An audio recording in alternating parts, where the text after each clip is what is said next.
Okay, everybody, welcome back. We are going to try and find a boat to get on to head into the tree house area. Where is the nearest boat? Like, there are boats in the Tetris place. Like, I could do that order. Okay, let's do that order. This seems more immediately accessible to me. So, we're going to go do the Tetris place instead. I promised tree tops, and that's not what you're going to get. Tetris shapes, I think, is like my favorite mechanic in this game. I think it's great. Obviously, there are similar mechanics in Taiji as well. And the tutorial here is tutorialization is like so gradual. Like it's really nice. Like this, just like very simple things to experiment with. And this is just, it's the same puzzle really, but it gives you a little bit more room to experiment with it and see that, oh, I can do this, and it doesn't matter if I cut through there, it's fine. I think people very quickly get the idea that they're just drawing the shape. It feels like a very intuitive idea, but then it starts doing less intuitive things later on. And here, by putting the broken lines in certain places, they force a certain arrangement. Same here. I think there's a version of this later on that has a rotatable shape in the middle. Then we go to the other side. And we've got two. Okay, and so that's forcing us to realize that, okay, they can be separate. And this is forcing us to realize they can be together as well, combined into one shape. And then this is a fun sequence where, like, okay, so they can be combined into one shape. And they have to be, in this case. I believe, yes. And then they shift it over one. Well, it's the same shape, that's fine. Still combine them. And then this one is teaching something really crucial that I think easily gets immediately forgotten. Because this is like ultimately the same thing. But now the thing is that this, the two shape, is in the same space that so far we've been visualizing the four shape is in. Of course, as we later learn, we can like sort of move them around arbitrarily within the region they're in. So like the four could be up there and the two down there. But like this is teaching us it doesn't need to be where it is, as long as the shapes within the region combine to make the shape of the region, it's fine. And this is also teaching us that. And then this makes us combine them but make an awkward shape out of it.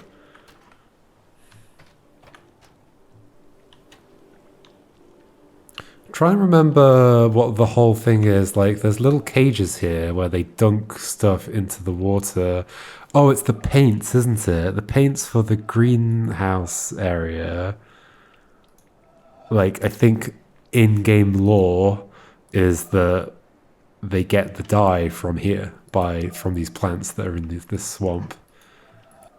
We'll see more of that as we go through. Okay, then we have another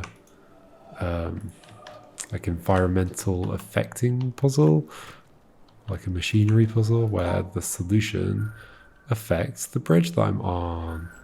So like that is the bridge and that's the platforms at either end. There's the platform, and there's the other platform. And I should be ready to do stuff. Where does this want to go? I have no idea. What am I doing? I don't know. What about that one? I missed that as well. I missed everything. Maybe we should go back. Ah. Oh, and I want to hit that. That's the end point. Okay, got it. Got it. So this one I think I can just do once it's like on the other side, right? Like back where it was.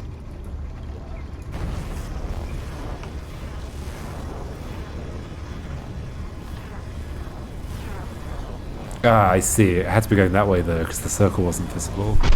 Cool. So I kind of needed to go back and forth anyway.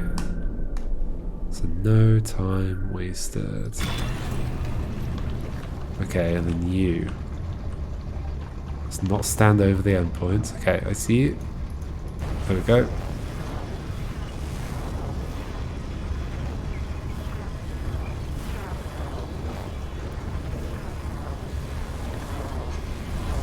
Ta-da! What is the curved bit? Oh, I guess it's just this, but like from an angle it looks curved. Yeah, even though it's like, it's a hexagon. No, it's an octagon. The cyan bit, which is currently filled with water. And then, okay, I guess we have to go up here. Okay. This is where we start shifting things around a bit more. So this. So we're shifting you to there, and you two up. So you have to really understand the fact that they don't have to be in the same place as each other here. A variation on that, just move the dashed line somewhere else. So we have to have those two separate. That's nice.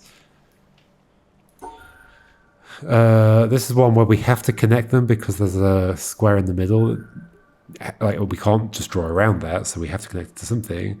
And in order to reach over to that, we'd have to put the 2 in. Yeah, that's a fun idea. So how's it gonna work? We're gonna do 4, 2, 1. Yeah, like that, but somehow differently. Oh yeah, go around the other way. 4, 2, 1. Nice. Yeah, like there's a nice connectivity deduction there.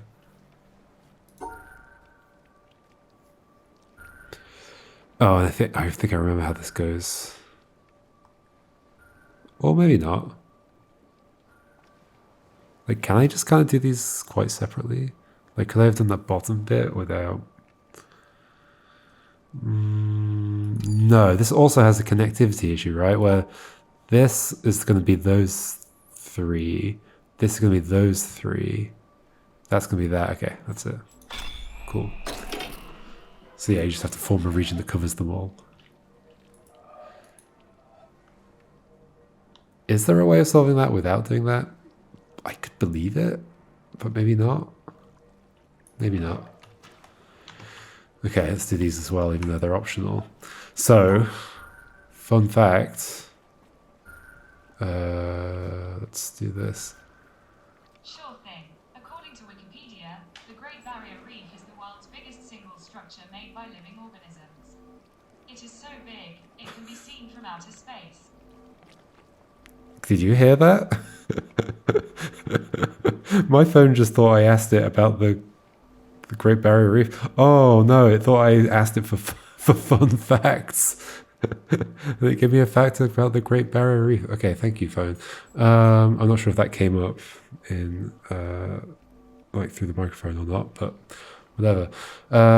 So the actual fun fact is that this puzzle is on my wall. I have a picture of this on my wall, like a print of the puzzle in a frame, because I think this is one of my favorite puzzles in the game. I just think it's excellent. I love the idea that they've got this, where you just draw the shape around each shape that's on the board, and then all they do is remove like one from the dimensions, and it just completely changes it. I remember being stuck here for ages, but the solution's so elegant. Like, I know it off by heart, it's this. But like, yeah, now that's there, and that's here. That's great, I think. Great puzzle. A great sequence of puzzles, but like, I don't have that one on my wall. Like, maybe it doesn't make sense to appreciate this one without that one, but whatever. Okay, I don't really want to be going this way, although there is a thing here somewhere. On a rock? I remember being on a rock. On a rock. Somewhere. On a rock. Hello. We have 2 kinds of knowledge which I call symbolic and intimate. Okay. I do not know whether it would be correct to say that reasoning is only applicable to symbolic knowledge, but the more customary forms of reasoning have been developed for symbolic knowledge only. The intimate knowledge will not submit to codification and analysis, or rather, when we attempt to analyze it, the intimacy is lost and replaced by symbolism. For an illustration, let us consider humor. I suppose that humor can be analyzed to some extent and the essential ingredients of the different kinds of wit classified. Suppose that we are offered an alleged joke. We subject it to scientific analysis as we would a chemical salt of doubtful nature, and perhaps after careful consideration, we are able to confirm that it really and truly is a joke. Logically, I suppose, our next procedure would be to laugh. But it may certainly be predicted that as the result of this scrutiny, we shall have lost all inclination we ever had to laugh at it. It simply does not do to expose the workings of a joke. The classification concerns a symbolic knowledge of humor, which preserves all the characteristics of a joke except its laughableness. The real appreciation must come spontaneously, not introspectively. I think this is a not unfair analogy for our mystical feeling for nature, and I would venture even to apply it to our mystical experience of God. There are some to whom the sense of a divine presence irradiating the soul is one of the most obvious things of experience. In their view, a man without this sense is to be regarded as we regard a man without a sense of humor. The absence as a kind of mental deficiency. We may try to analyze the experience as we analyze humor and construct a theology, or it may be an atheistic philosophy. But let us not forget that the theology is symbolic knowledge, whereas the experience is intimate knowledge. And as laughter cannot be compelled by the scientific exposition of the structure of a joke, so a philosophic discussion of the attributes of God, or an impersonal substitute, is likely to miss the intimate response of the spirit, which is the central point of the religious experience. Arthur Eddington, 1927. Okay, that was a very understandable one. Like the point it was trying to make. Certainly true that explaining a joke can take the humor out of it. It's not the best way to appreciate a joke. Okay, here's where the bird shadow is somewhere, right? Here? Oh, it's not a shadow, it's just like in the branches. What's the best view of it? I guess like there? That's probably the best view. See the bird? Its wings. There's a wing. There's a wing. There's its head. There's its tail. Not sure if there's more along here. And here's access to a boat, which we might use later. Let's head back the other way and go the correct route. I do feel like there's a similar essence to that quote, to that Zen quote in the Shady Woods area. Like that talks about facts and figures versus the concrete. I always feel there's a little bit of a false dichotomy in them, although I don't know if I can fully explain my thinking, but that's just my natural instincts. Anyway, okay. More complex shapes we're getting. Yeah, I don't think I can really explain myself more than what I'm saying. Maybe others feel a similar way about it though. Okay, so here, so yeah, this is teaching us about like broken up shapes and how they can like slot into middle or like overlap with each other in a sense. So those two can make an L shape together, and then that four can do that along the top. This is Swampy Boots, isn't it? This is Swampy Boots. There's a subreddit dedicated to this puzzle, r/Swampy Boots, because it's like the most frequently asked about puzzle in the game.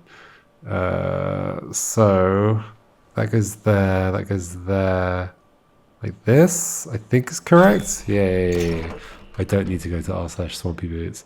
So the mistake that everybody makes is thinking that these are closer together than they are. They're two spaces far apart, so I put them there and there. then that's gone there, and then that's gone there.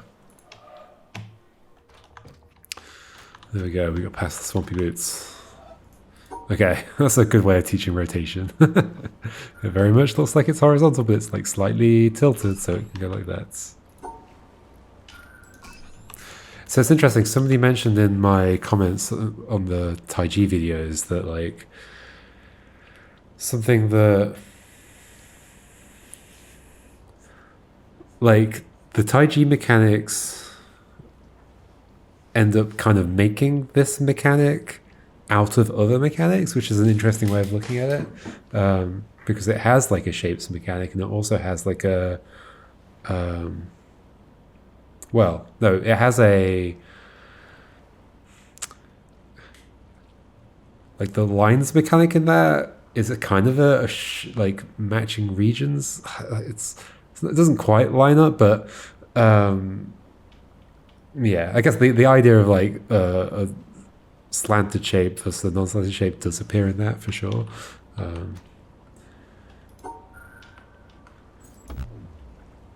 Wait, oh, I see. They are, yeah, okay, so it's this size. Whoops. Whoops. Okay, so this is what I was thinking of as like being similar to the earlier one.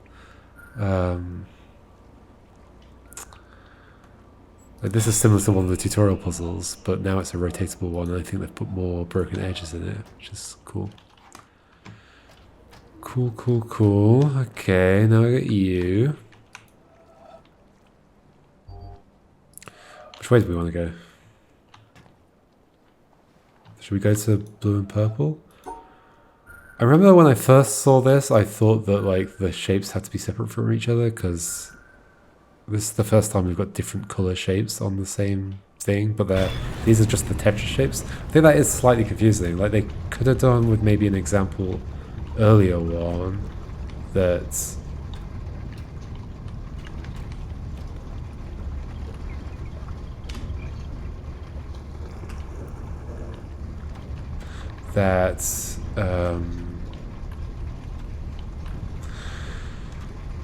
like it's just a normal Tetris puzzle, but it has multiple colored shapes in it.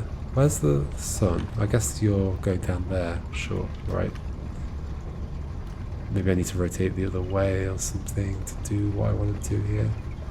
Okay, whatever. So this connects to where I was just walking, right? And there. But I think I want to do these first. Okay. Oh, I think this is similar to an earlier one. Maybe? Is it like this? 4? No. I do think these all have to overlap though. Why do I think that? Am I just guessing? I am just guessing. 1, 2, 3, 4, 5, 6, 7, 8, 9, 10, 11. 1, 2, 3, 4, 5, 6, 7, 8, 9, 10, 11. I mean, it's the right number, but I don't think they fit like that. Right.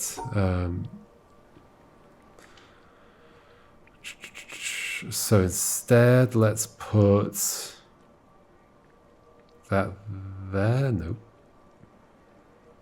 In fact, there's not really many good places to put it. I guess I can put that separate. Oh, in fact.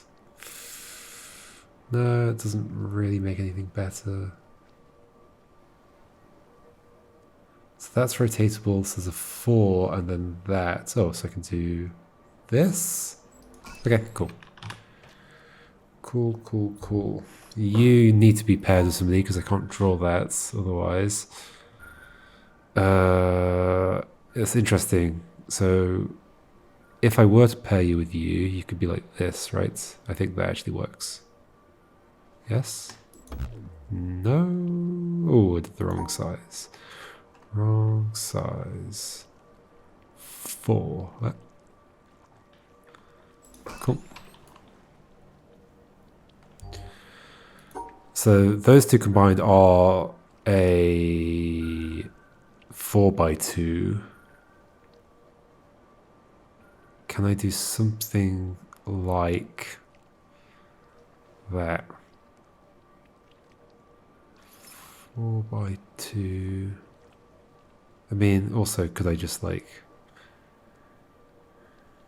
do something else. What if you were down there and then... No, this certainly isn't a thing.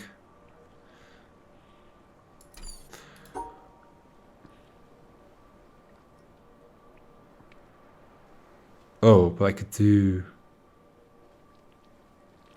I can't do that, but I can do that. That's right. Yes, okay.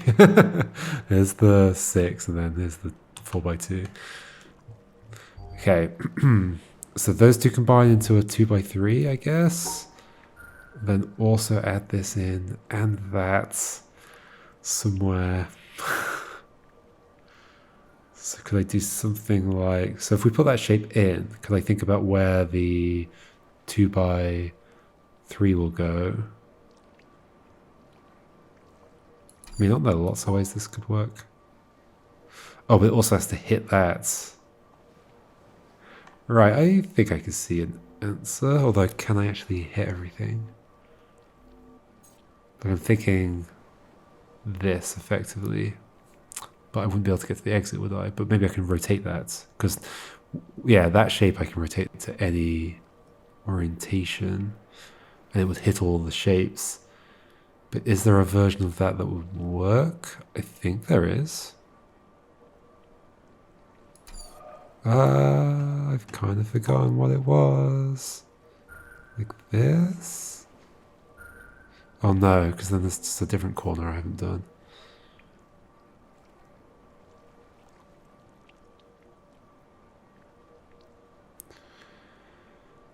Okay. Like, what if this is in this corner? I just don't think it really makes anything better right now. There's still like a corner I haven't done.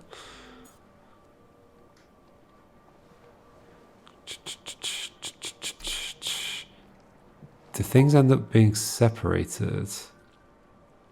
Yes, maybe I do that by itself. Okay, cool. Whew.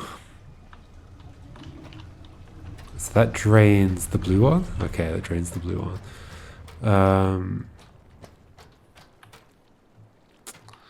So this connects back around to there. I don't think there's any environmental puzzles along there, but I'm not certain. Here's a boat place, which we'll use soon. Here's a little illusion. Not really an illusion, but I guess it is slightly. We can make them hold hands. Lovely. So these cages, so yeah, they're like full of petals. So it's like they've taken petals from the trees and they're dunking them in the water to extract the dye or something, and then they use that as the paint and something like that. That's roughly what it is. Another fun, like, people used to obsess over this a lot was this thing. Not just because it is an environmental puzzle, but because there's these things on it. Like, what actually are they? Let's try and get an understanding. Like, it's like some kind of container or something that's slotted in. I can't think why it would be like that.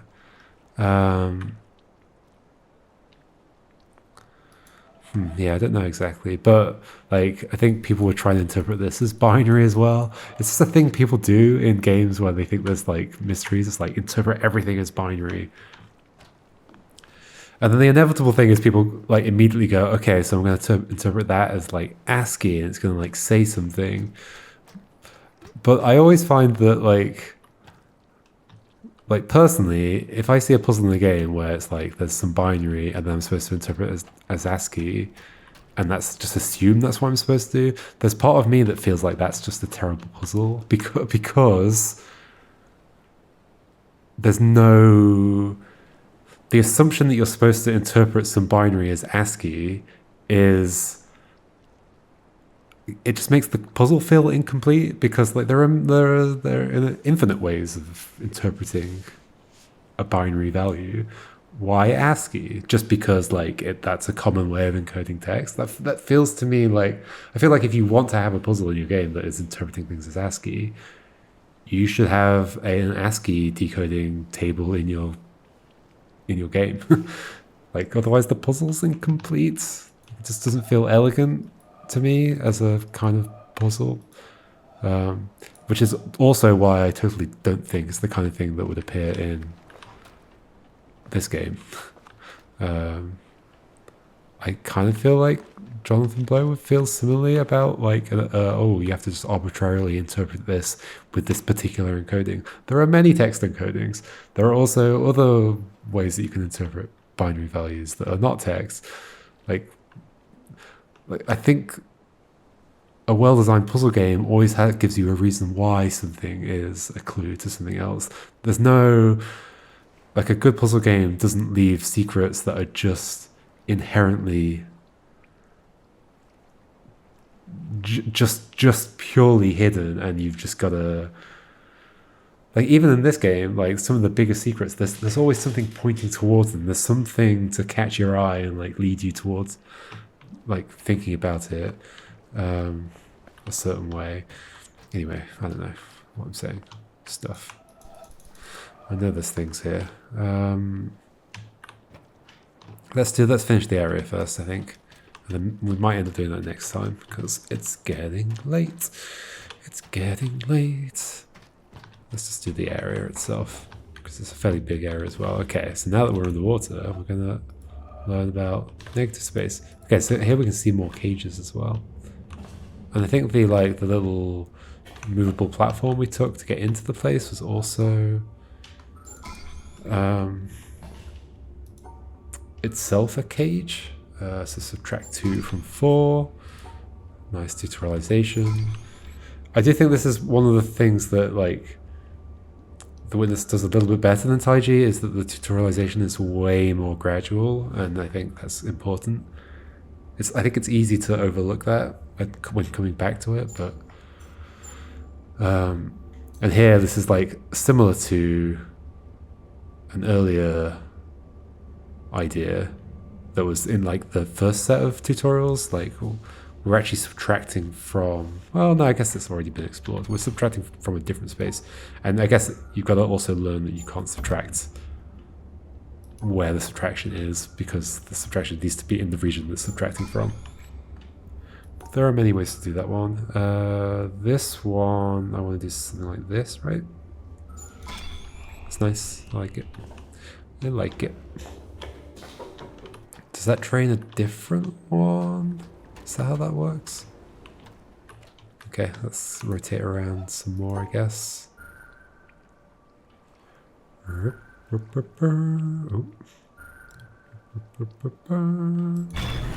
We're going that way, sure we are. Will I be able to do a puzzle? I don't know. Why are we going the long way around? Maybe to allow me to do a puzzle? There's a cage. At least it's my oh gosh, don't get off. It's my interpretation that... Wait, what's in that one there? Did I go in that one? I did not. Do I come back to that one? I don't remember. Okay, I'll have to check later. Oh yeah, I guess it's implied that there was a platform here or something. Let's just jump off. I can sort out the other stuff later. Where does this go? Along here. All the way to this one. Alright.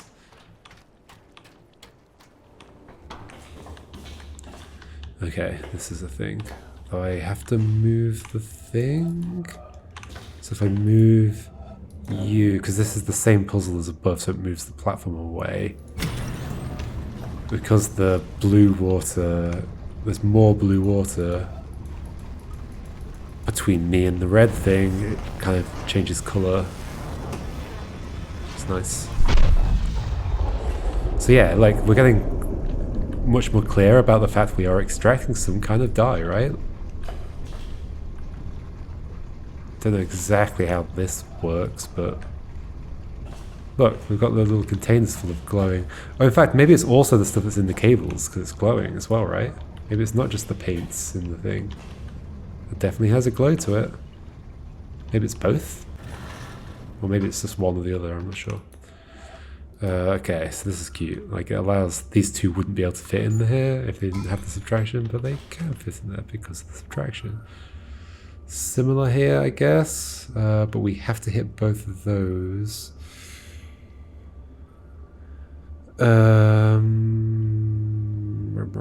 And hit you. So the 4 has to go along the bottom. Although, we subtract 1 from the 4 and then 1 from that as well. Yeah, got it. Subtract 1 from each. That's nice. There's definitely a fun puzzle coming up to talk about a lot. I guess I just need to subtract 1 from this, so that's fine. I just like do this. Yeah. This one is fun. This is not the one I was thinking of, but yes, this one's also fun. So I remember the answer. Oh, no, I don't remember the answer. Oh, of course, yes, like this, isn't it, instead? So this is, like, I'm not sure whether this should really be in the game, honestly. There's been lots of discussion, like, this is another one that gets asked about a lot. Because this is the only one that requires you to understand that you can effectively overlap shapes. Like, the way this rule effectively works is you've got to draw a region such that the shapes in that region, like, okay, so after drawing all the regions, assign a 0 to every cell, right? Every cell is now 0. Then place the shapes that are in a region in space in that region such that either the entire region is zeros, which we'll come to in a bit, or the entire region is ones, which means that you can overlap yellow shapes. They'll go up to 2 and then subtract 1 away from it using a subtracting symbol. So in this case, what we're actually doing is putting this here and then this one here, which are now overlapping each other in these two spaces. So this is 1, 2, 2, 1, 1, 1. So these are overlapping. Is that right? 1. Yes, that's right. And then what we're doing is then using this to subtract away from that 2x2 region, which takes those 1s to 0s, so we remove them from the shape, and takes these to 1s, because they were overlapping, so they were 2s, and they become 1s because we're subtracting 1 from them. And then this shape just goes up here. So this shape's not particularly weird. It just goes there. And the interesting thing is, like, a lot of people have very different ideas about how the shapes really work at this point, and I think that's what makes this really confusing. Like, you could get this far and be thinking that what you do is you subtract the shape from one of the things and then place them on the grid. It's this one and this one only that really, really digs down to, like, okay, how is this, like, actually implemented? To the point that I don't know if it's that important, and it's just, like, confusing for a lot of people. That I don't know, but I guess it is interesting from a, like, you know, getting to the truth point of view. Like, there's a deeper logic to how this works, and therefore this is expecting you to understand that. So I can see that. Anyway, let's do this one. Okay, so you're going to slot into that, and 2 are going to be removed. So one of them is going to be removed from you, if not 2 of them. No, 1 of them. Let's put you in there, and then get rid of that one. I think I've done it. There we go. Is this the only thing here? I think that is the only one here. Okay. So yeah, the cable's full of the liquid extracted from the water. It's actually now really bothering me how a lot of the cables just, like, clip through the wall. They clearly should have spent another 2 years on this game. Just saying. Okay. There's a puzzle I want to talk about. Okay. It's interesting that these are all immediately accessible, unlike the rest of the spaces. Okay, so this is where we learn that, like, fully negating makes zeros, so therefore this region is entirely zeros, as I mentioned, right? 0, 0, 0, place the yellows down, 1, 1, 0, and then place the blues here and here, 0, 0, 0, and that's a valid region. And the fun thing about that interpretation of the rule is that then applies for every other puzzle in the game, whether or not it has Tetris pieces in it or not. Ignore the left-hand side of this, but the right-hand side of this puzzle has no Tetris pieces in it, so it's 0, 0, 0, and therefore it's a valid region. And you can say that about like every other puzzle in the game, even if it doesn't have Tetris pieces. So here we learn that like we can basically draw anything as long as it's got all three symbols inside it, but we can't do that because then they're not subtracting. Yep. Anyway, here we want to get rid of the 4 shape, right? So we do this, we just draw this shape, get rid of that. This puzzle is interesting. Why is it interesting? Because if you draw, oh no, can I remember why it's interesting? If you draw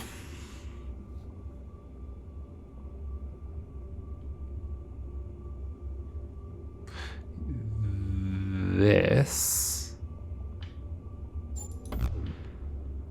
these don't blink, even though by all logic they should blink. And I've been involved in many discussions on the subreddit about this, and I have my personal belief about this and others have theirs, but there's literally no puzzle in the game where you can validate, like so you could argue that what happens is if they like completely subtract from each other, like if it's 3 and 3 in the same region, 3 plus 3 and minus 3 in the same region, it doesn't matter what shape they are. To me, that feels inelegant. It's like a special case. So if they cancel out, then it doesn't matter what shape they are. It doesn't fit with this idea of like layering them on and increasing the number and subtracting the number. But sure, you could say maybe that's a special case and that's just how it works. Problem is, there is nowhere in the game where a valid complete solution allows you to do that, like have a different shaped set of pieces, like, and have it like, yeah, so have a region like that region at the bottom with 2 different pluses and minus shapes that cancel out, and it's part of a valid solution. Like here we can test it and see that there's no error, but it's not a valid solution.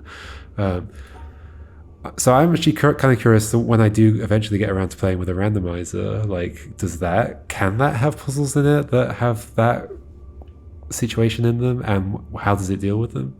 Like, because I'm presuming the randomizer doesn't actually do anything to the like game's internal like error checking logic. So the fact that they're not flashing red, does that mean they could be part of a valid solution, or is this a bug with like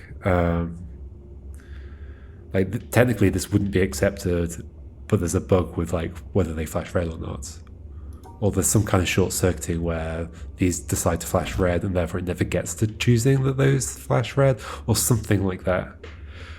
My personal suspicion is that I think all that's happening is that they've intentionally not made any puzzles where you can do this, almost so that they can implement the algorithm more easily. Because now they can, to implement like the error checking for this, they can literally just go, if they're the same number, cancel it and not iterate. Like, so imagine in this puzzle, right? What you'd need to do. Well, no, like you'd only have to iterate one situation and see. But it's like, obviously, in this situation, if you're going to implement the error checking for this, all you do is go, do these cancel out the number? Does the number cancel out? And then go, yeah, okay, that's allowed. Like, it's just like, you would obviously do that instead of like placing the yellows, subtract, like doing an actual validation of, can I place the yellows and then place the blues and they cancel out? Because there's clearly a short circuit way of doing it, as long as the shapes match. And I think they've just intentionally avoided having a puzzle where the shapes don't match, so that they can just keep that simple error checking implementation. That would be my interpretation, I think. Wow, I can talk about random stuff, can't I? There we go. Let's do that.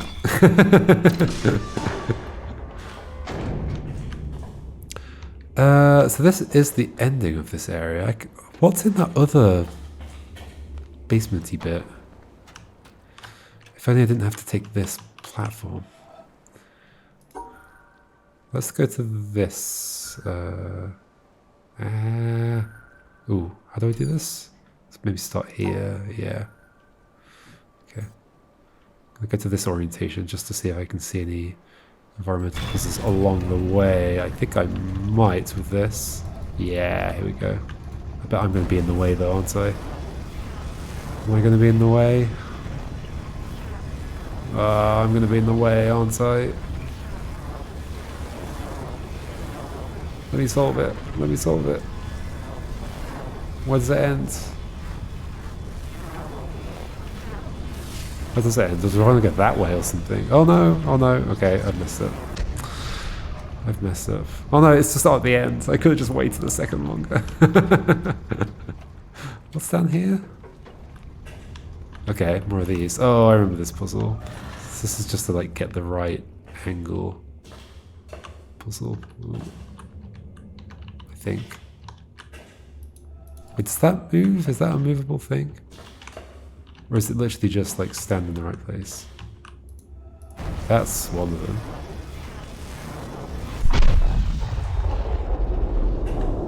Oh, it's just here. Yeah, okay. Got it. And then there's this funny little, like it's every tetromino? Tetromino.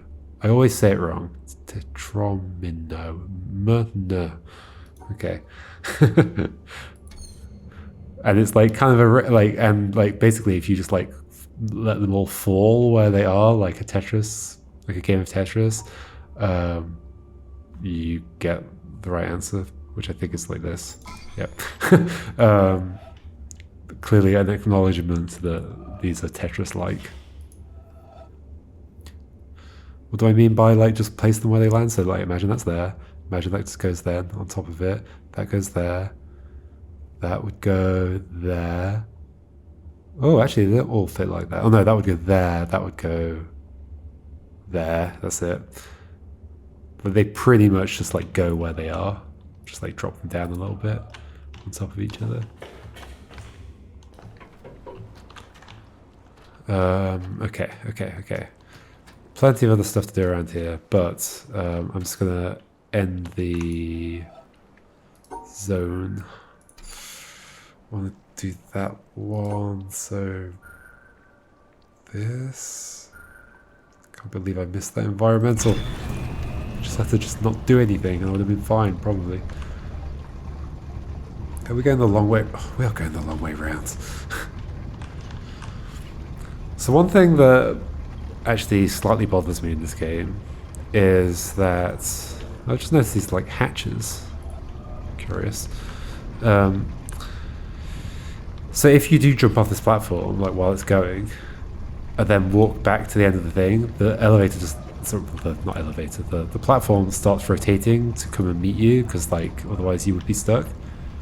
I don't quite see why they didn't just put little panels in for calling it rounds. That to me feels more like it would fit with the rest of the game, like the idea that, oh, hello. Oh no, but this has to keep going, doesn't it, in order to do the rest. I think. Well, that bar's going to be in the way no matter what. Yeah, it has to keep going for sure. So I have to rotate it from there to there. Alright, I'll try and remember that for next time.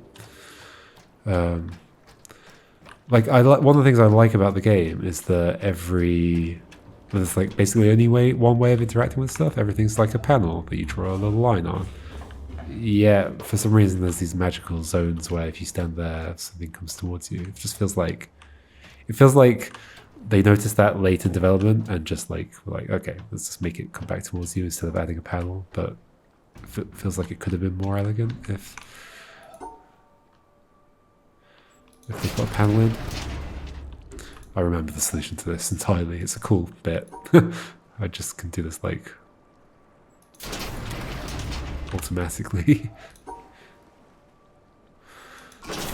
Yeah, it's a very cool bit. Like I remember the first moment like I did the puzzle and I started moving down. It's like, oh my gosh, what's happening to me?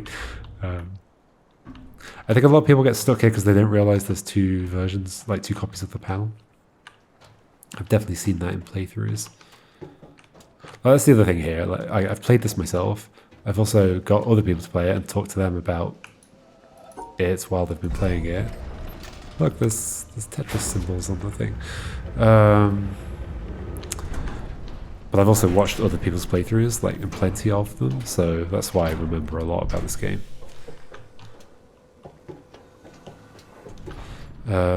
Let's go out the other exit over here. Actually, how do you get to it? Do you go down and then around? Oh, yeah, it's here. Okay. It's quite a hidden little path. I like this set of puzzles. It's nice. Like these two.